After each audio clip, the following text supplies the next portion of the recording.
Baik, Assalamualaikum warahmatullahi wabarakatuh. Selamat pagi dan salam sejahtera untuk kita semua. Semoga dalam keadaan COVID-19 ini tidak menghalangi kita untuk tetap belajar. Dan semoga anak-anakku di rumah selalu sehat, semangat, dan selalu dalam lindungan Allah. Amin ya rabbal alamin. Baik, pada kesempatan hari ini kita bertemu pada mata pelajaran yang baru, yaitu mata pelajaran pengolahan tanaman perkebunan dan herbal dengan subtema pengolahan hasil perkebunan tanaman rempah dan bahan penyegar. Adapun kompetensi dasar, di mana siswa mampu menerapkan pengolahan hasil perkebunan tanaman rempah dan bahan penyegar. Kemudian siswa mampu memproduksi hasil perkebunan tanaman rempah dan bahan penyegar. Sedangkan tujuan pembelajaran mengelompokkan jenis tanaman rempah dan bahan penyegar, menganalisis karakteristik tanaman rempah, menerapkan prinsip dan proses pengolahan hasil perkebunan tanaman rempah dan bahan penyegar, serta membuat produk hasil perkebunan tanaman rempah dan bahan penyegar. Adapun karakteristik bahan rempah dapat dibagi menjadi beberapa jenis. Yang pertama adalah rempah pedas. Rempah pedas adalah jenis rempah yang memiliki rasa pedas dan bersifat menghangatkan, di mana salah satu contoh rempah pedas itu yaitu cabai, merica, dan jahe. Di mana pada cabai itu disebabkan oleh kandungan capsaicin, pada merica disebabkan oleh kandungan piperin, dan pada jahe disebabkan oleh kandungan zingeron. Yang kedua adalah rempah aromatik. Rempah aromatik terkenal memiliki kandungan minyak atsiri di dalamnya, di mana yang termasuk dalam rempah aromatik ini adalah pala, kapulaga, dan vanili. Yang selanjutnya adalah rempah fenolik. Rempah fenolik adalah rempah yang mengandung senyawa-senyawa fenolik, di mana contohnya ada cengkeh, daun salam, dan serai. Yang selanjutnya rempah cinnamon aldehid. Rempah cinnamon aldehid adalah rempah yang mengandung senyawa aldehid, di mana yang termasuk dalam rempah ini adalah kelompok cinnamon aldehid, yaitu kayu manis. Yang selanjutnya rempah umbelliferans, di mana rempah yang termasuk kelompok ini adalah bunga lawang, ketumbar, dan jintan. Dan yang terakhir adalah rempah pemberi efek warna. Rempah pemberi efek warna itu adalah tanaman-tanaman rempah yang ketika digabungkan dengan produk-produk lain, dia akan memberikan efek warna pada produk tersebut. Seperti apa? Seperti kunyit, seperti secang, dan paprika, di mana kunyit bisa memberikan efek warna kuning, secang dapat memberikan efek warna coklat, dan paprika dapat memberikan efek warna merah, warna kuning, serta warna hijau, tergantung warna paprika yang kita gunakan. Adapun contoh rempah berdasarkan asal dari bagian pohonnya, yaitu ada yang dari rimpang, ada yang dari bunga, ada yang dari kulit batang, ada yang dari biji, ada yang dari buah, tangkai buah, dan ada yang dari daun. Yang tergolong dari rempah yang memanfaatkan rimpang adalah ada kunyit, kencur, jahe, temu ireng, lempuyang, dan kencur. Sedangkan rempah yang memanfaatkan bunga adalah cengkeh dan bunga lawang. Rempah yang dimanfaatkan kulit batangnya adalah kayu manis dan secang. Sedangkan rempah yang dimanfaatkan bijinya ada pala, kemiri, jinten, ketumbar, dan kapulaga. Nah, Rempah yang dimanfaatkan buah itu ada lada, ada merica, dan ada paprika. Sedangkan yang dimanfaatkan tangkai buahnya adalah cengkeh. Lalu, rempah yang dimanfaatkan daunnya itu apa aja? Yaitu ada daun salam dan daun serai. Bahan rempah banyak digunakan sebagai bumbu masakan atau bahan tambahan makanan yang memiliki karakteristik yang unik.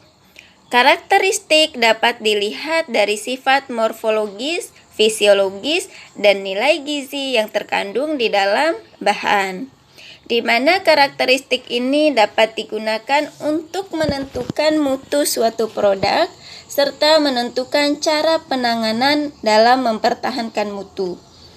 Adapun contoh-contoh rempah yang sering kita lihat dalam kehidupan kita sehari-hari adalah yang pertama adalah kunyit atau biasa disebut curcuma domestica. Kunyit termasuk salah satu tanaman suku temu-temuan, di mana rimpangnya berbentuk bulat, silindris, rasanya sedikit pahit dan getir. Bagian dalam rimpang berwarna jingga terang agak kuning dan warna kulitnya adalah jingga kecoklatan.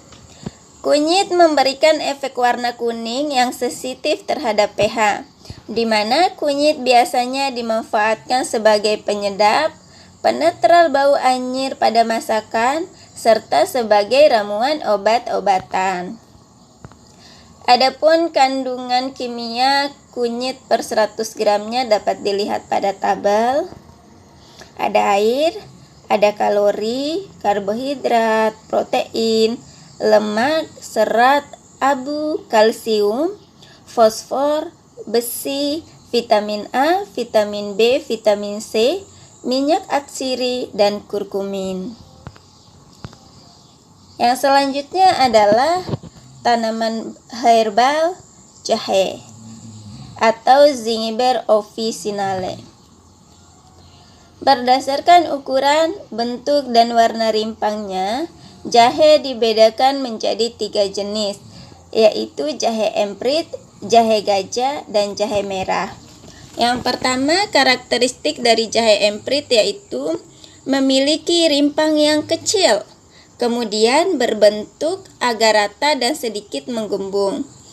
Lalu rasanya lebih pedas dan kandungan minyak atsirinya lebih besar dibandingkan dengan jahe gajah. Yang kedua adalah karakteristik dari jahe kuning atau jahe gajah, di mana jahe gajah ini memiliki rimpang yang besar dan gemuk. Kemudian warna dagingnya kekuningan dan rasanya tidak terlalu pedas. Selanjutnya jahe merah, yaitu rimpang jahe berwarna merah, ukurannya lebih kecil, kandungan minyak asirinya lebih banyak dan berserat. Yang selanjutnya adalah temulawak. Temulawak memiliki induk rimpang berbentuk silindris, bulat, berbuku-buku, dengan diameter 5 cm dan panjangnya 10 cm. Tapi yang ini tergantung ukuran ya. Cabang dan rantai berbentuk silindris, berwarna kekuning-kuningan, kelabu, dan berkilau. Bunga temulawak bergerombol berwarna kuning tua. Rimpang temulawak berwarna kuning-kuningan, rasanya pahit agak pedas. Temulawak mengandung senyawa kimia yaitu kurkuminoid sebesar 1-2% dan minyak atsiri sebanyak 6-10%. Selanjutnya adalah lengkuas. Lengkuas memiliki rimpang berwarna putih merah. Lengkuas rimpang merah memiliki batang semu berukuran 1-1,5 meter. Diameter batang 1 cm dan diameter rimpangnya 2 cm. Nah, ini gambar daripada lengkuas bisa dilihat. Sedangkan lengkuas rimpang putih memiliki batang semu setinggi 3 meter Diameter batangnya sebesar 2,5 cm dan diameter rimpang sebesar 3-4 cm. Di mana rimpang lengkuas mengandung karbohidrat, lemak, protein, mineral, minyak atsiri, dan mengandung kadar air segar sebanyak 75%. Sedangkan dalam bentuk kering, lengkuas mengandung kadar air sebesar 22,4% dan 0,07% senyawa kamferit. Kadar airnya ini yang sudah kering itu tergantung lama pengeringan kita. Semakin lama pengeringan kita dan semakin kering lengkuasnya, maka kadar airnya akan semakin sedikit. Tapi kalau pengeringannya hanya sebentar, itu kadar airnya masih cukup tinggi. Lengkuas seringkali digunakan sebagai bumbu masakan. Yang selanjutnya adalah kencur. Kencur memiliki rimpang yang agak liat kulitnya, berwarna coklat muda hingga tua, licin dan berkilau. Bentuk cabang rimpang awalnya berbentuk bulat hingga bulat telur, dan selanjutnya dapat berbentuk silindris. Nah, ini gambar daripada kencur.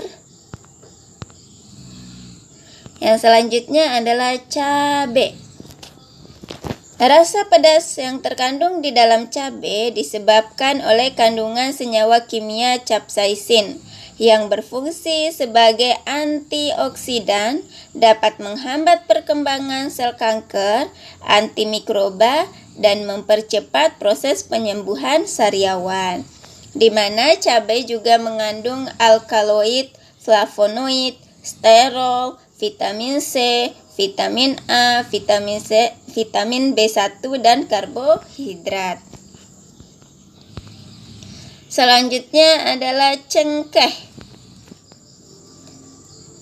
Bagian tanaman yang dimanfaatkan sebagai bahan tambahan makanan, minuman, dan obat-obatan adalah bunga, tangkai bunga, dan daun daripada cengkeh. Di mana bunga cengkeh kering mengandung minyak atsiri, fixed oil, atau biasa disebut lemak, aresin, tanin, protein, selulosa, dan mineral. Dalam pemetikan bunga cengkeh, perlu diperhatikan beberapa hal sebagai berikut. Yang pertama adalah umur bunga harus cukup tua dan belum sampai mekar. Yang kedua, saat pemetikan sebaiknya tidak pada saat turun hujan. Ketiga, intensitas matahari yang cukup untuk mengeringkan bunga. Yang selanjutnya adalah serai wangi. Serai seringkali digunakan sebagai bumbu penyedap masakan sehari-hari, di mana batang serai bergerombol, berumbi, berongga, dan lunak. Daunnya berwarna hijau dan tidak bertangkai, kesat, panjang, dan runcing. Di mana serai memiliki bentuk seperti pita dan berbau sitrus saat daunnya diremas. Serai wangi mengandung senyawa alkaloid, tanin, flavonoid, fenol, saponin, dan steroid. Selanjutnya adalah pala. Buah pala berbentuk bulat, berkulit kuning jika sudah tua, berdaging putih, bijinya berkulit tipis agak keras, berwarna hitam kecoklatan yang dibungkus fuli berwarna merah padam. Bijinya tunggal berkeping dua, dilindungi oleh tempurung, berbentuk bulat telur hingga lonjong. Adapun kandungan biji buah pala dan fuli adalah minyak atsiri, lemak, protein, selulosa, pentosa, pati, resin, dan mineral. Di mana kandungan lemak sekitar 25-40%, karbohidratnya 30% dan proteinnya 6%. Adapun fungsi dari buah pala itu sebagai bahan pencampur minyak wangi dan bahan penyegar. Juga dapat dipakai pada bahan masakan. Bagian-bagian buah pala itu ada kulit buah pala, ada fuli, ada biji pala, dan ada daging buah pala.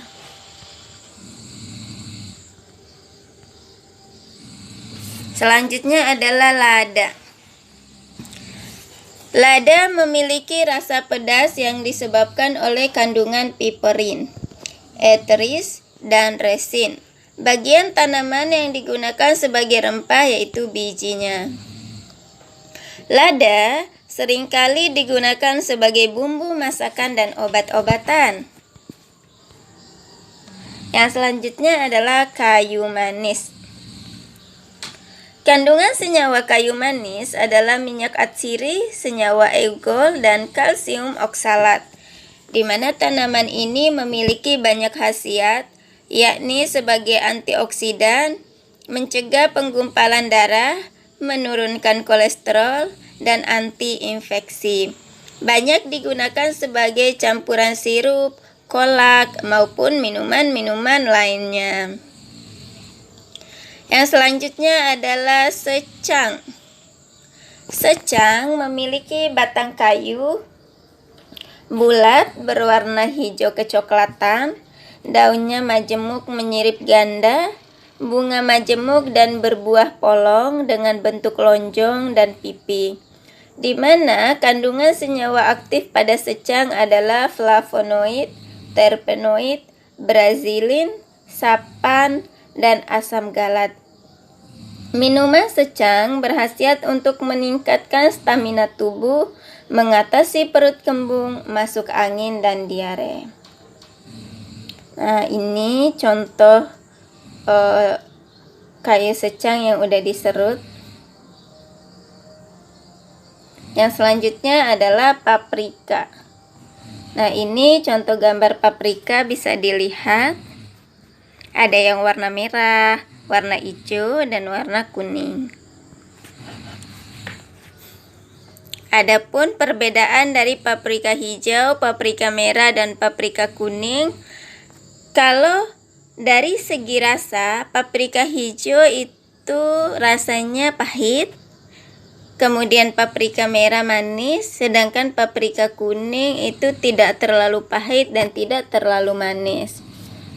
Dari segi warna, paprika hijau otomatis dia berwarna hijau, paprika merah dia berwarna merah, dan paprika kuning dia berwarna kuning. Waktu pemanenannya, di mana kalau paprika hijau dipanen ketika belum sepenuhnya matang, di mana artinya dia dipanen dalam keadaan masih muda. Sedangkan paprika merah dipetik pada saat masa panen, udah tua.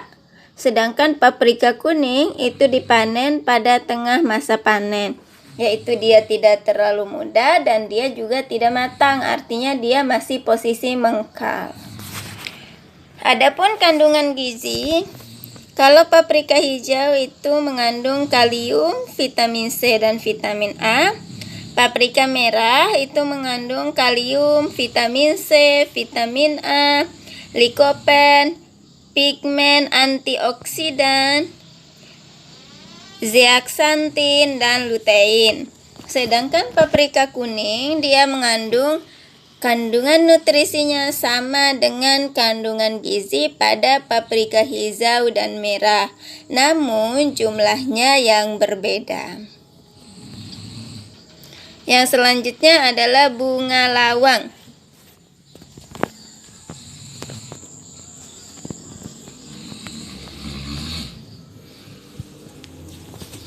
Bunga lawang memiliki bentuk seperti bintang dan berwarna kecoklatan.